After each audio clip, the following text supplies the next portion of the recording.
এবার ঘটনাটা হলো এই ৩-৪ লাখ টাকা রোজগার করার মানে ওই ব্যক্তিটা মিডিল ক্লাস বা হাই মিডিল ক্লাস উঠে যাচ্ছে।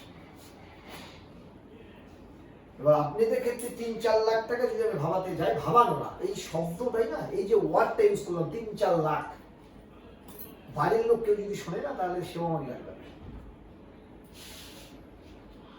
কারণটা কি দেখেন, তার কারণ আছে। যারা ৩-৪ লাখ টাকা রোজগার করার মানসিকতা রাখে, করুক না করুক, তাহলে চমা ফেলে দেখবেন, মিলিয়ে দেখবেন, তাহলে চমা ফেলে ধরন দেখবেন যে ৩-৪ লাখ টাকা মানসিকতা যারা রাখে তাদের চলা মানে হয়তো এখন রোজগার করে না, 25-30 হাজার রোজগার করে, তার চমা ফেলার অবস্থা দেখবেন। আমার বন্ধুর বিয়ে হচ্ছে হাই স্কুলের টিচার, ইংলিশের টিচার, বয়েজ এডুকেশন ক্লাব। আমি তখন সর্বশান্ত, নিঃস্ব, টোটালি আমার অর্থনৈতিক অবস্থা মাইনাসের মাইনাস। ওই বিয়েতে আমিও গেছি, কিছুই ভালো লাগে না, এদিকে অর্থনৈতিক অবস্থা খুব বাজে। বিয়েতে যা বন্ধুর বিয়ে গিয়েছি, ও হাই স্কুলের টিচার, তার মধ্যে ওরা সাকসেস হয়ে গেছে সমাজের কাছে, আর ওরা কিন্তু ফিনিশড হয়ে গেছে। তো আরেক বন্ধু সে ইংলিশের টিচার, তো সে আমাকে বলছে ওই বাইরে যে ফুচকোর দোকানগুলো, ফুচকা ফুচকাগুলো বিয়ে বাড়িতে ওগুলো আমরা খাচ্ছি। তো আমাকে জিজ্ঞাসা করি, তোর তো সবই ছিল, এখন তো সবই শেষ। ফ্যাক্ট। তা আমি তাকে একটা কথা বলেছিলাম যে আমি সব ছিল, আমার সব শেষ। এটা তোর ভাষা, তোর থেকে আমার এখনো অনেক কিছু বেশি আছে। এবং সাথে সাথে আমি একটু এক্সাম্পল দিয়েছিলাম, সেটা হলো তোর থেকে আমার কনফিডেন্স অনেক বেশি হাই। আজকে তোর মনে হচ্ছে শেষ হয়েছে, 2 বছর পরে দেখবি যে আমার সব ঠিক হয়ে গেছে।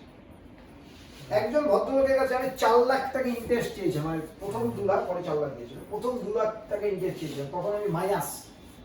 তার বাড়িতে গিয়েছি, তার বেডরুমে বসেছি, বসে আমি তাকে বলছি 2 লাখ টাকা আমার ইন্টারেস্ট লাগবে। সে সব আমার খুঁটিনাটি জানে। আমি তখন একেবারে মার্কেটে ঋণ দিয়ে দেনা দিয়ে শেষ। আমার মার্কেট অবস্থা খুব খারাপ হয়ে গেছে, ব্যাংকে আমি একেবারে সমস্তভাবে আমি শেষ।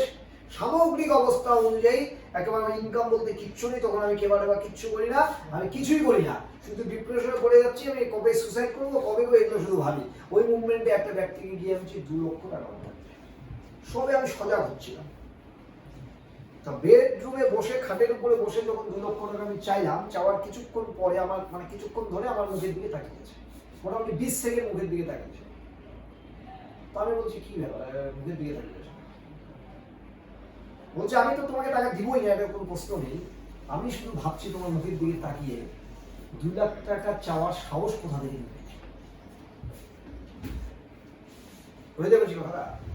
এবার আমার উত্তরটা শুনবেন কি দিয়েছিলাম, যে এই মুহূর্তে 2 লাখ টাকা আমি হয়তো দিতে পারবো না, কিন্তু তোমাকে ওই দিন 1 ইয়ারের মধ্যে প্রতি মাসে 2 লাখ করে দিয়ে দেবো। বুঝতে পারছো?